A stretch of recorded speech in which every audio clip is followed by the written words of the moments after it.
Literally చెప్తున్నాను.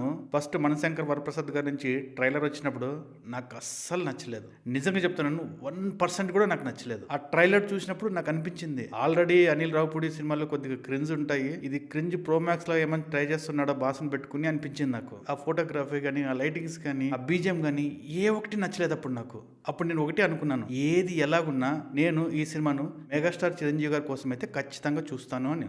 అలాగే night premiere show చూశాక ఏం చెప్పమంటారు, నేను అనుకున్నది ఊహించుకున్నది మొత్తం రాంగ్. అనిల్ రావిపూడి తన హిట్ పరంపరను కంటిన్యూ చేస్తున్నాడు.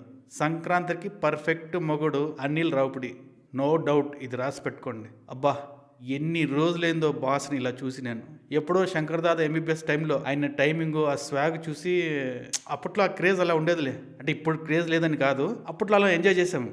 కానీ దాని తర్వాత దాదాపు 20 years అయిపోతుంది. బాస్ కంబ్యాక్ అంటున్నారు, బాస్ కంబ్యాక్ అంటున్నారు.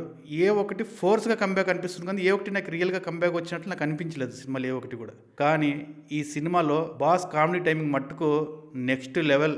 నిజం చెప్తున్నాను, చాలా చాలా సీన్లు అయితే నేను నవ్వుకున్నాను. నాతో పాటు నా సైడ్ ఆడియన్స్ కూడా, ఫ్యామిలీ ఆడియన్స్ కూడా ఫుల్ అయిపోయారు. 60 సంవత్సరాల నుంచి 10 సంవత్సరాల కిడ్స్ వరకు అందరూ నవ్వుతున్నారు. నిజంగా ఇది పర్ఫెక్ట్ సంక్రాంతి సినిమా. క్రింజ్ అని మనం అనుకుంటాం, కానీ అనిల్ రావిపూడిని అంత చేతగా ఉన్న వేపాకు కూడా తినగా తీగ అయినట్లు అనిల్ రావిపూడి సినిమాలు కూడా చూస్తూ మనకి ఎక్కేస్తున్నాయి. అది ఏమో తెలియదు నాకు. బాస్ ఆ చిన్ని చిలిపితనాలు, ఆ చిన్ని ఎక్స్ప్రెషన్స్, ఆ బుజ్జిగా మాట్లాడాలు చాలా ఎంజాయ్ చేశాను. నేనైతే లిటరలీ ఎంజాయ్మెంట్. ఆ ఉక్ స్టెప్ సాంగ్ అయితే నిజంగా చెప్తున్నాను, థియేటర్లో మ్యాక్సిమం అందరూ లేచి డాన్స్ చేస్తున్నారు.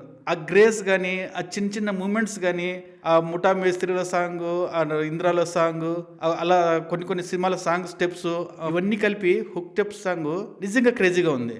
అది ఇంటర్వెల్ ఫస్ట్ అని వచ్చేస్తుంది ఆ సాంగ్. మనకు ఫస్ట్ హాఫ్ ఇంటర్వెల్ అయినప్పటికీ మనకి మంచి జోష్ వచ్చేసింటుంది. అప్పటికే ఇంటర్వెల్కే పైసా వసూలు ఈ సినిమా నన్ను అడిగితే. స్టార్టింగ్ నుంచి ఎండింగ్ వరకు స్క్రీన్ ప్రెజెన్స్ అంతా చిరంజీవి గారిదే ఉంటుంది ఎక్కువ.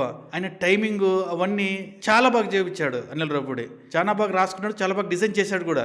మిగతా వాళ్ళు ఆయన క్యారెక్టర్ ముందు ఎవరు ఆడలేకపోయారు.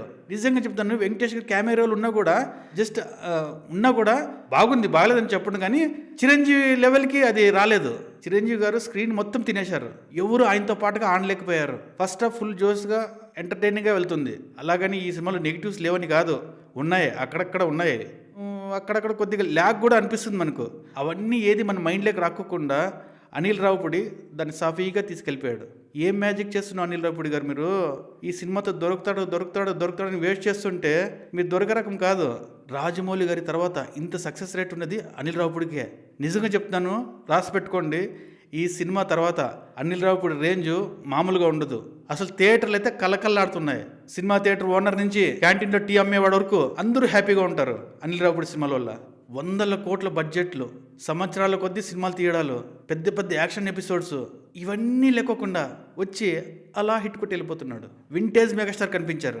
చిరంజీవి గారి ఓల్డ్ సినిమాల రిఫరెన్స్ని తీసుకుని చాలా బాగా డిజైన్ చేశాడు. స్టోరీ కూడా ఏం పెద్దగా లేదు. ప్రసాద్ అని ఒక నేషనల్ సెక్యూరిటీ ఆఫీసర్, శశిరేఖ అనే ఒక రిచ్నెస్ అమ్మాయితో పెళ్లి. హీరోయిన్ నాన్నకు ఈ పెళ్లి అనేది ఇష్టం ఉండదు. తర్వాత వాళ్ళ మధ్య ఈగో క్లాషెస్ వల్ల విడాకులు తీసుకుంటారు. తర్వాత వాళ్ళు ఎలా కలిసారనేదే స్టోరీ. చాలా సింపుల్ ఫ్లాట్. అక్కడక్కడ మన మగవాళ్ళకి పనికొచ్చే కొన్ని డైలాగ్స్ కూడా పెట్టాడు రావిపూడి దీంట్లో. ఒక ఉమెన్స్ పార్టీలో ఆడవాళ్ళు వాళ్ళ సెక్షన్స్ని ఎలా మిస్బ్యూజ్ చేస్తున్నారు, దానివల్ల మగవాళ్ళు ఎలా ఇబ్బంది పడుతున్నారు అనే పాయింట్ని కరెక్ట్గా చెప్పాడు. ప్రసాద్ వాళ్ళ అమ్మ శశిరేఖతో, భర్తతో భార్య ఎలా ఉండాలి, వాళ్ళు ఎలా కలిసిమెలిసి ఉండాలి అనే పాయింట్స్ కొన్ని పాయింట్స్ బాగున్నాయి. బీమ్స్ మ్యూజిక్ అయితే, హుక్ సాంగ్ అయితే నెక్స్ట్ లెవెల్కి వెళ్ళిపోయింది. సినిమా రిలీజ్కి 2 రోజుల ముందు ఆ హుక్ సాంగ్ని రిలీజ్ చేయడం వల్ల సినిమాకి ఇంకా మంచి బజ్ వచ్చేసింది. ఎస్పెషల్లీ యూత్లో. ఆట సందీప్ కొరియోగ్రఫీ కూడా డీసెంట్గా ఉంది ఆ సాంగ్లో అయితే. మిగతా సాంగ్లు కూడా ఓకే, అక్కడ కొన్ని సాంగ్లు బాగున్నాయి. ఎక్కడ సాంగ్లు ఇరికిచ్చి పెడతాడబ్బా అనుకున్నాను, కానీ సినిమాలో సాంగ్స్ కూడా అలా సిచ్యువేషన్ తగ్గట్టుగా వెళ్తూ ఉంటాయి. ఎవరికి ఎలా ఉంటుందో తెలియదు, కానీ ఫ్యామిలీ ఆడియన్స్ మట్టుకు ఈ సినిమాని పిచ్చిగా ఎంజాయ్ చేస్తారు. అనిల్ రావిపూడి గారు ప్రతి సంక్రాంతికి ఆడియన్స్కి ఫుల్ మీల్స్ పెడుతున్నాడు. చిరంజీవి పాటికి వెంకటేష్ పాటికి చిరంజీవి గారు డాన్స్ చేయడం, ఒకరి మేనరిజంని ఇంకొకరు ఇమిటేట్ చేయడం నిజంగా చూడటానికి చాలా బాగుంది. నయనతార కూడా డీసెంట్గా ఉంది. తన డ్రెస్సింగ్ సెన్స్ చూస్తే మనకు అజిత్ నయనతార యాక్ట్ చేసిన విశ్వాసం సినిమా గుర్తొస్తుంది మనకు. స్టోరీ కూడా ఇంచుమించు అలాగే ఉంటుంది. ఈ సినిమాలో దొరబాబు కూడా ఉన్నాడు, అక్కడక్కడ మనకు నవ్విస్తాడు కూడా. నిజంగా నేనైతే అస్సలు ఎక్స్పెక్ట్ చేయలేదు ఇలా ఉంటుంది సినిమా అని. భయపడుతూనే సినిమాకి వెళ్ళాను. థియేటర్లో కూర్చున్నప్పుడు ఒకటే అనుకున్నాను, మెగాస్టార్ చిరంజీవి గారికి మంచి కామెడీ టైమింగ్ ఉంది, సో నాకు అక్కడక్కడ నవ్విస్తే చాలని అనుకున్నా. ఇంతే అనుకున్నా. కానీ అనిల్ రావిపూడి గారు నాకు సంక్రాంతి పండగ ముందే మంచి పిండి వంటలతో మంచి విందు ఇచ్చాడు నాకు. ఇంకా ఓవరాల్గా సినిమా గురించి చెప్పాలంటే, సంక్రాంతి సినిమాలకు లాజిక్ అవసరం లేదు, ఓన్లీ మ్యాజిక్ ఉంటే చాలు అనుకునే వాళ్లకు 100% పైసా వసూల్. జై హింద్, జై తెలుగు సినిమా.